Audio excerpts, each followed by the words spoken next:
যাওয়ার পরে এনারা আমার বোনকে পছন্দ করে সাথে নাকফুল নিয়ে যায়। ওগুলো ছবি আছে, এগুলো দেখেন।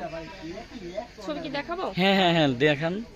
এই যে ওনার বাবা নিজেই নাকফুল সহ পরাই দিচ্ছে। এই যে দেখেন এই ছবিগুলো। লক্ষ্য রাখেন এই যে আসলে যে পাত্রী যে ছবিটা আপনারা ভিডিওতে দেখলেন, এই যে পাত্রী রয়েছে এবং তার বাবা পাত্রীর বাবা রয়েছে। বিয়ের পরে ছবি, এই যে বিয়ে, এই যে নাকফুল, এই যে নাকফুল দিচ্ছে এবং হ্যাঁ দেখান আস্তে আস্তে আমি দেখাচ্ছি। আপনি বলে দেন এই যে ওনার বাবা দেখেন। হ্যাঁ যে বাবা, হ্যাঁ তার বাবা এবং কোণে আছে তার মা আছে। হ্যাঁ হ্যাঁ দেখলেন, এই যে দেখেন।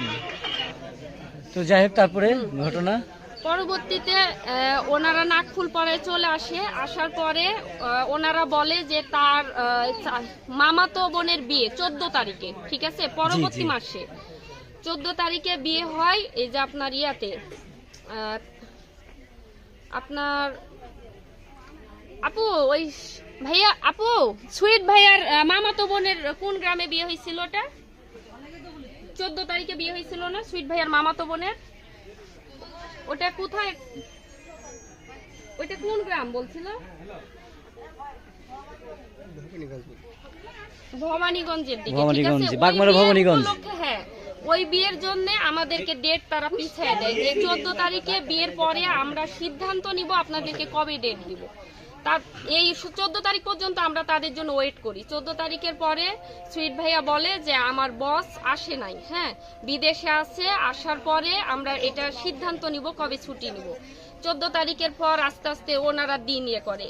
1 তারিখে প্রথমত দেয় ওনার মা বাবা বলে, পরবর্তীতে বলে যে না 1 তারিখে আমার বস আসতে পারবে না, ছুটি নিতে পারিনি, হবে না। 1 তারিখের পরে 7 তারিখ বলে, তারপরে 16 তারিখ হয় না, পরবর্তীতে 22 তারিখে ওনারা ডেট দেয় এবং 6 তারিখে নিজ ইচ্ছায় ঢাকাতে উনি বিয়ে করে আমার বোনকে, রেজিস্ট্রি কালমা করে বিয়ে করার পরে 22 তারিখে অনুষ্ঠানের ডেট দেওয়া থাকে।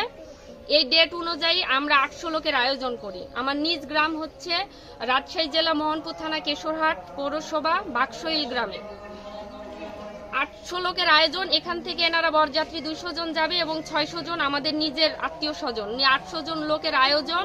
এনারা আর আমার বোনকে নিতে যায় নাই। 2 দিন আগে থেকে এনারা আমাদের সাথে যোগাযোগ বন্ধ করে দেয় এবং সুইট ভাইয়া আমাদের সমস্ত নাম্বার ব্লক করে দেয়। আজকে আমরা যখন অনুষ্ঠান করছি তারপরেও তারা যায় নাই। এ পর্যন্ত আমরা অপেক্ষা করছিলাম যে হয়তো বা তারা আসবে, তারা যায় নাই। পরবর্তীতে আমরা আমাদেরকে মেয়েকে নিয়ে আসছি, কারণ আমাদের মেয়ের তো বিয়ে হয়ে গেছে, এখানে তো আর বাবার বাড়িতে রাখার কোনো ওয়েট নাই। তার শ্বশুর বাড়িতে আমরা দিতে আসছি। এটা আসার পরে এখন কি অবস্থা দেখলেন?